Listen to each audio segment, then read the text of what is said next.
My name is Jesse Draxler. I'm a career artist. I've been doing commissions and gallery shows and stuff for like the last 7 to 10 years. Got into NFTs about 1 year ago. I'm a mixed media artist. I explore all the different mediums, everything photography, painting, drawing, collage. I became decently well known for my collage practice, but I really explore all mediums, and digital also obviously plays a really big role in a lot of my work, going back and forth between the physical realm and then the digital realm, and really back and forth. It's not start physical and digital, it's start digital or physical, go back to digital or physical, go back to digital, it's back and forth multiple times for every single piece.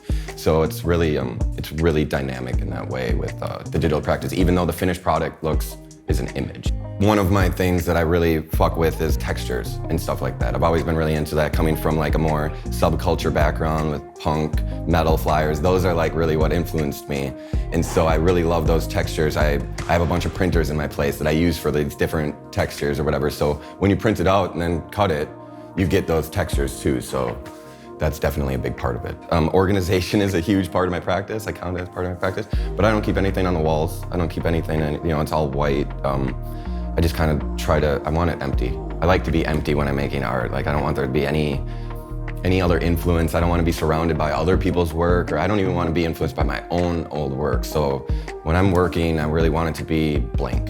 So I've been on the internet for, since kind of the beginning, and using social medias and different ways to get exposure for my work. Tumblr was really the big one, where when Tumblr came around, I was like, oh, this is it. Like, I can do something here.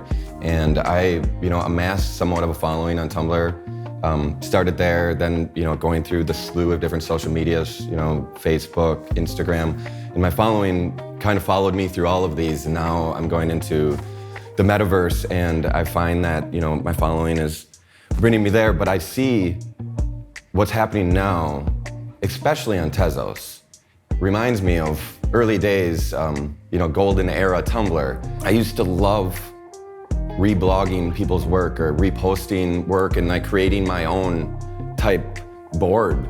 I remember I used to look at my own blog or like my own page more than I'd looked at other people's, because it was like a mood board or something. I would be inspired by it. I would see the connections between these pieces and then see where I fit in within this, dynamic of work. So now on like Hickok Nunct is where I came into Tezos, and the first thing I was like, holy shit, it even looks like Tumblr, like the way that it's organized, the scrolling. But now you get to pay people for their inspiration to you. So as like an artist, we can actually use this for our own, like our benefit, like creating these boards, but instead of how it used to be where it was like the artist who made the work that was on your board didn't get anything, now we get to actually pay them. And I love that. I'm happy to give somebody some money for the inspiration that they're giving me, because I am on the other end of that bargain. I have been, my entire career. How many times have I heard a fashion house come to me and be like, we love your work, you're on all of our mood boards. And I'm always like, hire me then. Like, what are you doing? You're hiring other people to replicate what I do. And that wasn't the right way to do anything, actually. It was just like screwing artists nonstop. But now artists are empowered, where we get paid for that inspiration. Even if it's a little, it's something, and it sustains us. It gives us the opportunity to experiment, because we're not always under the thumb of a commission where we have to fulfill somebody else's ideas. We can fulfill our own ideas. We can come up with ideas and take the time that's necessary to experiment. Like, we can take time. It takes time to come up with ideas, to experiment, to sit around and just play. And when you're constantly trying to make money from clients, there's no time. There's no time to do that. You're gonna get stuck as an artist, you're gonna quit maybe.